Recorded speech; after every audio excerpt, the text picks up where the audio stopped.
So based on this, maybe you can gain some knowledge and experience when you get ready to buy a house, when you get ready to sell a house, the types of things somebody else might look at. You're trying to sell a house, maybe the new buyer is going to ask you those types of questions. You got to have answers for that. And so then the question becomes, well, I'm going to look on the set of plans. I don't know if it's the approved set of plans that the inspector signed off of. I had requested that when we purchased the house, and all I got was, hey, we'll provide you a set of plans, but I don't know if they're the approved set of plans, and I don't believe we got those until after the house was closed.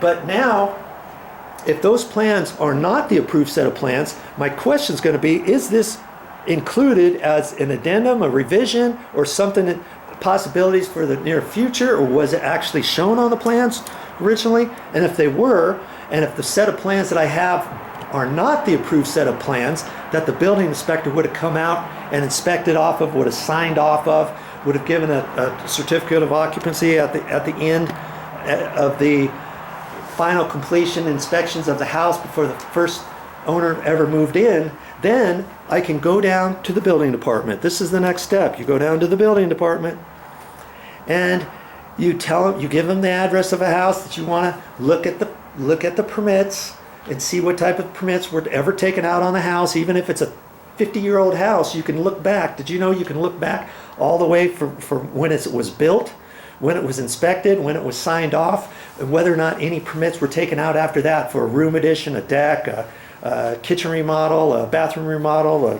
pool on the outside, even a water heater replacement. Anything like that, they will have records of any permits that were taken out on that property. Did you know that? Yes, all you have to do is go down to the building department, your local building department, tell them you want to take a look, and they'll send you downstairs, or they'll sit you at a computer in a certain area, and they'll say, okay, here, this is what you got to do, and you can open up all this stuff, and you can sit down there for hours if you want. You can look at page after page of any permits, all the floor plans, any drawings on that house forever up till this point, and it will show you what was taken out. And then if you see something else that was added onto your house, and say, hey, there was never a permit taken out for that, well, you'll know that once you go down to the building department and you see all that stuff. Years ago, it used to be on microfiche, and they'd give you these little cards, and you'd have to put it through this thing and slide it and slide it and slide it. Nowadays, I don't think they do that. Most of the stuff is on computer. And by the way, I've never gone down to the building department before to check computer-wise, but I've done it years ago when I did commercial tenant improvements and remodels and that kind of stuff. Okay, but I've never done it to the fact on how well they do things now. When I grew up, they didn't have computers.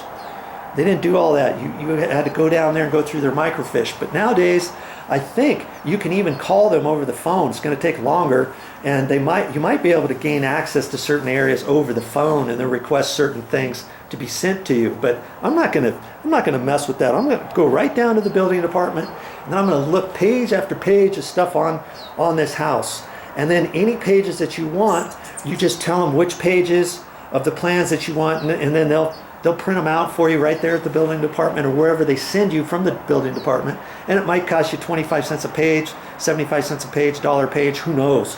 It's not something too expensive. Then, so that's what I'm going to do. I'm going to go down to the building department, and I'm going to do that, and I'm going to see what the initial, the approved set of plans shown. Because I'll tell you what, if you look at those other videos, if this is the first video you've been watching of this series, you might want to watch from the beginning. But if you're still watching this now, from what you've seen, what ghastly things you've seen underneath here that I showed you before on a video, you will know. You don't even have to have much knowledge. You will know that never could have been inspected by a building inspector, and no inspector ever would have signed that off. Mark my words. That's why I'm going to have to take the steps that I'm taking. Now here's something else. That a question was brought up. Well, what about when you went through escrow, Joe, You went through escrow. Will the escrow company's insurance cover something like this that was not shown on the plans or that shown in the closing costs or anything? I don't think you can hold them responsible for something like this. This is something that they're going to say, well, this was an unforeseen thing. There was no access there. We have no responsibility for that. We only have responsibility to tell you whether or not the owner is who the owner said and telling you who the deed was made out to and that there's a clean deed and all that kind of stuff. So I don't think that's the issue. Now here's another issue. Would the warranty that we purchased, when we purchase a house, usually you get a 1 year, 2 year warranty that comes. That's something you might not automatically get. That might be something that you might have to insist or request on through closing, that the previous owner pay for, or that you pay for, and you get a warranty on your house. Would a warranty such as that cover something like this? I am going to make the assumption, now you can check on it, but those home warranties are like not for things that are pre-existing conditions, especially that was damaged by water conditions, structural conditions, anything that were unforeseen before. I don't think a home warranty is going to cover something like that. It might cover something such as, oh, the light fixture broke and fell down off the wall and hit somebody on the head, and we have to replace the light fixture, or the glass. The glass, we saw there's a crack in one of the windows or something, or one of the appliances stopped working, or the air conditioner needs a service guy, or the water heater starting to leak, and we got to get somebody out here to fix it. I think those are or we have a leak in the roof or something. I think those are things that are included in that type of home warranty. Okay, so I know I've been talking fast, but sometimes when I have a lot of stuff on my mind, I go faster than normal. So hopefully you caught everything that I've been saying on this. Now here's something else. Here's something else that happened. After I cut this hole down there and I gained access into this area, if you had watched that previous video, I saw some sort of activity up against this exterior wall on the inside, underneath this area. Okay, it looks like it might be termite activity, or it could be boring beetles activity, something like that that's down there. Now that I have the hole cut, I'm going to have somebody inspect that. Pest control, and whatever that cost is, here's the question: who's responsible for that?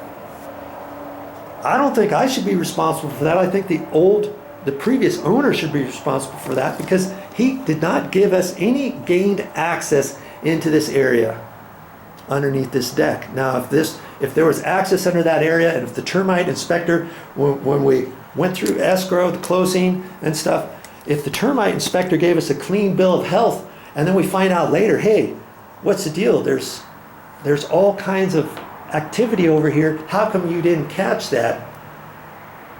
He's probably responsible for it, especially if there's an opening underneath the floor right there. He should have crawled under there and he should have looked. That's what we're paying him to do, right? But in this case, that's not going to happen, because he'll say, well, remember, I can only gain access in the areas that I can see. Any other areas I'm not responsible for. I'm sure he's got that included. Okay, now going back, so that's remaining an issue right now. That could be, hopefully it's not very much, but we've got to get that resolved one way or another. Now here's something else. We know that the previous owner is the previous builder, or he was responsible for getting this house built. Now, if you buy a house that's 50 years old and there's 5 different owners, and you go down to the building department, you find out the permit was never taken out and went from this to this to this to this, can you hold the last owner responsible? I don't know. That's a legal issue that I can't comment exactly on, because he's going to say the same thing. I didn't know. The last person, when I bought it, he didn't disclose it to me. And the last person before that's going to say, I didn't know. The last person before me, he didn't disclose it. So where does the liability come from? Who's at fault with this? Now here's something else that you could do. If you come to a dead end on all of that stuff, maybe, because you know, you do something like, oh, I'm gonna take somebody to court. Well, you know how expensive that could be. This could cost $10,000 to repair, $5,000 to repair. Hopefully, not too expensive. But you go through attorneys, and maybe it costs $15,000 or $50,000 to go through a lawsuit process and the courts and all that. And are you going to win or not? And if you win, you know, maybe you say, oh, I'm going to try to get the other person to be responsible for my lawyer fees. Maybe you can do anything you want, but the court, if they say, hey, no, yeah, you win. Hey, yeah, you win. You get to have this replaced for no cost, but you're responsible for your own attorney fees, and your attorney fees cost you 50 grand, and the repair cost you $10,000. Who won then? You didn't win.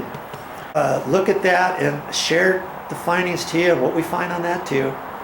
Okay? So stick around. There's more to learn on my channel on how to fix things around your house, and you know, I get ready to decide how to make these repairs. I'm sure I'll make videos of that too. It's going to be very interesting for you to see what all it's going to be entailed to get this area taken care of, and whether or not we feel it necessary to replace these 4x12 stairs as well. Hopefully, maybe those can be saved. We'll see.